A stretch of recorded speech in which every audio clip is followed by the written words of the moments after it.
1980 to a young salesman walks into a tiny coffee shop in Seattle. He's there to sell coffee machines, but something stops him. The smell, the atmosphere, the passion. He doesn't just want to sell to them, he wants to work for them. 1 year later, they'll reject his biggest idea.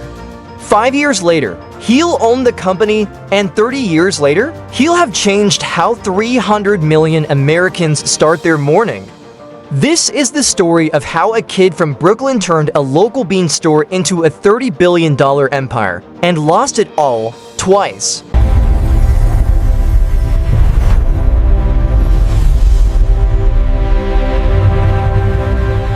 His name is Howard Schultz, and if you've ever paid $5 for a coffee, you've lived inside his vision. Before Starbucks, coffee in America was something you chugged at a diner. Folgers, Maxwell House, generic, forgettable, it came in a can. It tasted like burnt water, but Schultz saw something different. He didn't see coffee as a product, he saw it as an experience, a ritual, a gathering place, a culture. He called it the third place, somewhere between home and work where people could connect. Today, Starbucks operates over 38,000 stores in 80 countries. It serves more than 100 million customers every week. But this story isn't just about coffee. It's about vision, obsession, resilience, and the question that changed everything. What if coffee could mean more?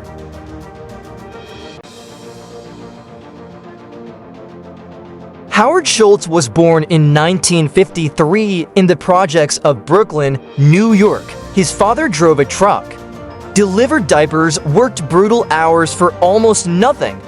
No health insurance, no respect, no way out. When Howard was 7, his dad broke his ankle on the job.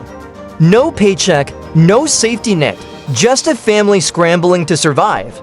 Howard watched his mother cry at the kitchen table, and he made a promise to himself, "I will never let my family live like this." He became the first person in his family to go to college. Worked 3 jobs to pay for it, graduated and landed a job at Xerox, then moved to a Swedish kitchenware company called Hammarblast. He was good at sales, really good. By 1981, he noticed something strange in his order sheets. A tiny coffee store in Seattle was ordering more drip brewers than Macy's. More than any retailer in the country. What the hell was going on in Seattle? So in 1981, he flew out to see for himself.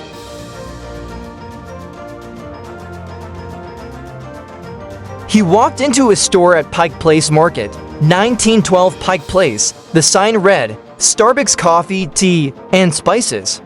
The smell hit him first. Fresh roasted beans, rich, complex, intoxicating. The owners were 3 guys. Jerry Baldwin, Zev Siegel, Gordon Boker. They were coffee nerds. They didn't serve brewed coffee. They just sold beans, whole beans, premium stuff imported from around the world. They roasted it themselves. They educated customers about origin, roast levels, flavor profiles. This wasn't Folgers, this was craft, passion, art. Schultz was mesmerized. He spent the day asking questions, and by the end, he knew one thing: he had to work here. He called them every day for a year, pitched himself relentlessly. Finally, in 1982, they gave in. They hired him as director of marketing. He took a pay cut to join. His wife thought he was crazy. But Schultz didn't care. He had found something bigger than a paycheck.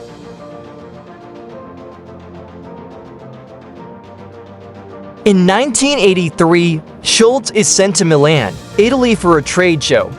And his life changes. He walks into an espresso bar. It's packed, standing room only. The barista knows everyone's name. People are laughing, talking, connecting. Coffee isn't just coffee here. It's theater, community, culture. He watches the barista pull shot after shot.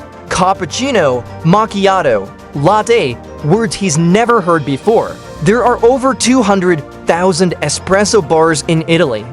Not coffee shops, espresso bars, and every single one is packed. Schultz has an epiphany. This is what's missing in America, not the beans. The experience? He flies back to Seattle on fire with this idea.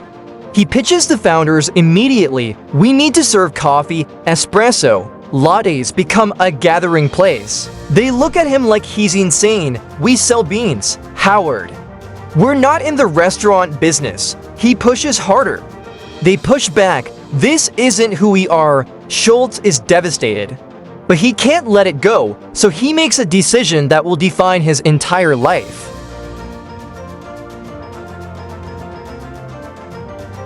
If they won't do it, he will. In 1985, Schultz quit Starbucks. He's going to start his own coffee bar. There's just one problem. He has no money. He needs to raise capital. So he starts pitching investors and gets rejected over and over and over. 217 rejections. People won't pay more for coffee, espresso? Americans don't even know what that is. This is a terrible idea. His father-in-law thinks he's throwing his life away.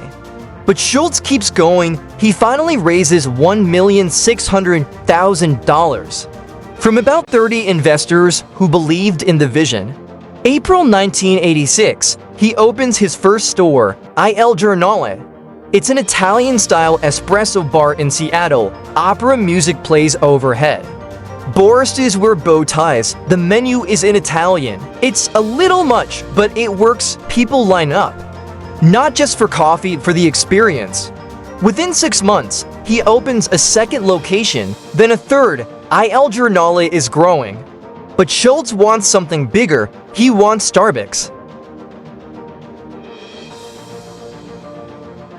In 1987, the original Starbucks owners decide to sell. They want to focus on another business, Peet's Coffee. Schultz sees his chance. The asking price, $3,800,000. He doesn't have it. So he goes back to investors, pitches them again, explains the vision, take Starbucks national, combine the brand with the espresso bar model. He raises the money. August 1987, Howard Schultz buys Starbucks. He's 34 years old. He merges Il Giornale into Starbucks, keeps the Starbucks name and logo, but transforms the business model. Now they're not just selling beans, they're selling the third place. He now owns 17 stores and he's just getting started. The first years are brutal. Starbucks is losing money fast. Schultz is expanding aggressively, opening stores in Seattle, Vancouver, Portland, Chicago, but the costs are piling up. Rent, staff, equipment, beans. The investors are nervous. Slow down, Howard. Focus on profitability.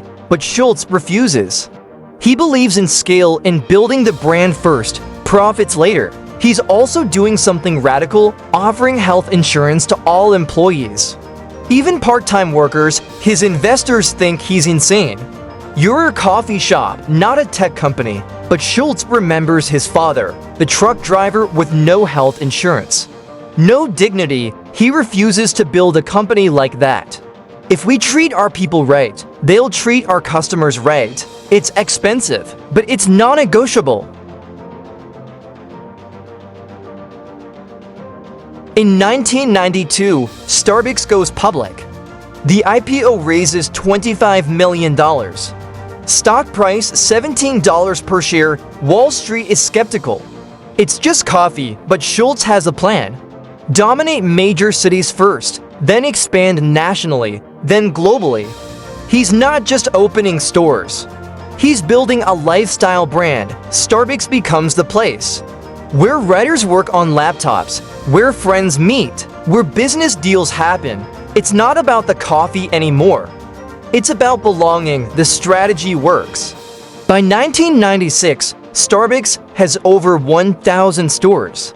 By 2000, over 3,000. The stock has split multiple times. Early investors are millionaires. Schultz is worth hundreds of millions. He steps down as CEO in 2000, stays on as chairman. The company seems unstoppable, but trouble is brewing. 2000 to 2007, Starbucks grows to over 13,000 stores, but something is lost: the soul. Stores feel corporate, sterile, identical. They install automatic espresso machines, faster, more efficient.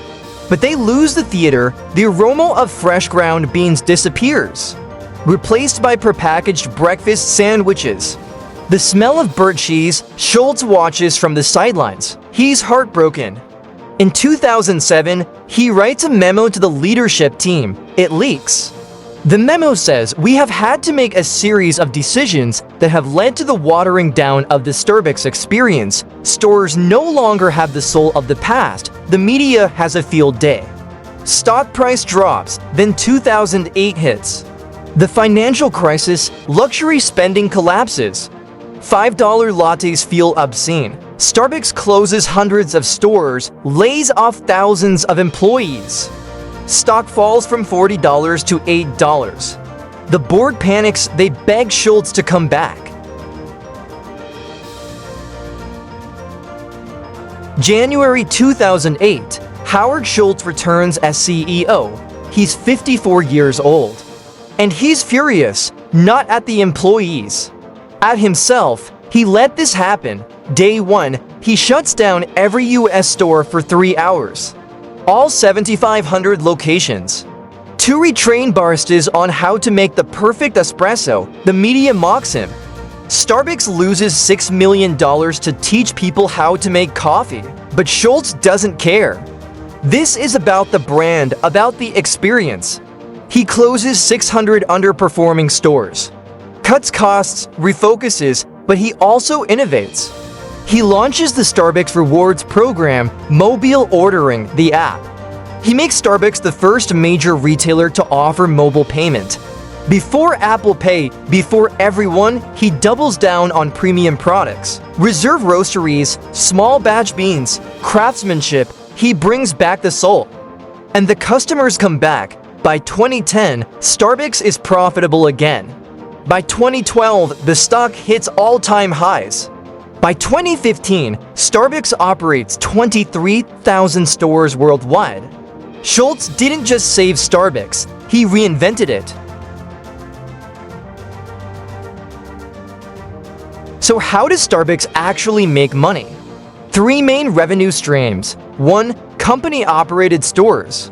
About 51% of stores are owned and operated by Starbucks. These generate the majority of revenue. 2. Licensed stores, airports, hotels, grocery stores. Starbucks licenses the brand, lower risk, steady royalty income.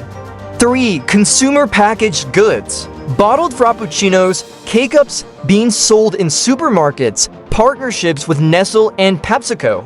In 2023, Starbucks generated over $35 billion in revenue, operating in 86 countries, over 38,000 stores. 100 million customer visits per week. The stock has returned over 20,000% since the IPO. A $10,000 investment in 1992 would be worth over $2 million today. Not bad for just coffee. But Starbucks hasn't been perfect. Far from it. Tax avoidance. In the UK, Starbucks was accused of funneling profits overseas to avoid paying taxes. Public backlash was fierce. They eventually agreed to pay more. Racial bias incident. 2018 Philadelphia. 2 black men are arrested at a Starbucks for sitting without ordering. The video goes viral. Protests erupt. Schultz responds by closing all 8,500 US stores for a day. For racial bias training, critics call it performative. Others call it leadership, union battles. In recent years, Starbucks workers have pushed to unionize. The company has fought back hard. Accusations of union busting, illegal firings. It's damaged the people-first brand Schultz built. Overexpansion. Some critics argue Starbucks saturated the market. Too many stores cannibalized sales, hurt local coffee shops. Quality versus quantity. Coffee purists say Starbucks ruined American coffee culture. Turned espresso into dessert. Frappuccinos with whipped cream and caramel. That's not coffee, that's a milkshake. But Schultz always said, "We're not in the coffee business serving people. We're in the people business serving coffee." Schultz stepped down as CEO again in 2017, then returned briefly in 2022 as interim CEO during a leadership transition. He's now fully retired from the company, but his fingerprints are everywhere. Starbucks changed more than coffee, it changed retail. It pioneered the idea of the third place. It made mobile ordering mainstream. It proved that customers will pay a premium for experience, not just product. But the challenges are real: competition from Dunkin', Peet's, local roasters, changing consumer habits, younger generations questioning corporate ethics. The brand that once felt rebellious now feels corporate. The question is, can Starbucks keep evolving without Schultz, or was he the secret ingredient all along? Let's go back to 1982. A young salesman walks into a small coffee shop. He's supposed to sell them machines. Instead, he falls in love with the smell, the craft, the possibility. He sees something no one else sees, that coffee could be more than caffeine. It could be connection. He gets rejected by the founders, rejected by 200 investors, but he doesn't quit. He bets everything on a single idea. People don't just want coffee, they want a place to belong. 40 years later, that idea has served 100 million people a week. In 86 countries, generated $35 billion a year, and made a kid from the Brooklyn projects one of the most influential business leaders of our time. Howard Schultz didn't just build a coffee company. He built a culture, and in doing so, he proved something powerful. The biggest ideas often seem crazy at first, until they change everything. So here's the question: if you had an idea that everyone called crazy, would you have the guts to bet everything on it? Schultz did, and it changed the world. If you enjoyed this story, hit that like button. Subscribe for more deep dives into the companies and people that shaped modern business. And drop a comment. What's one business idea you think is crazy but could actually work? Let's talk about it next time. We're covering the rise and fall of Blockbuster. How a billion-dollar empire ignored Netflix and paid the ultimate price. You won't want to miss it. Thanks for watching.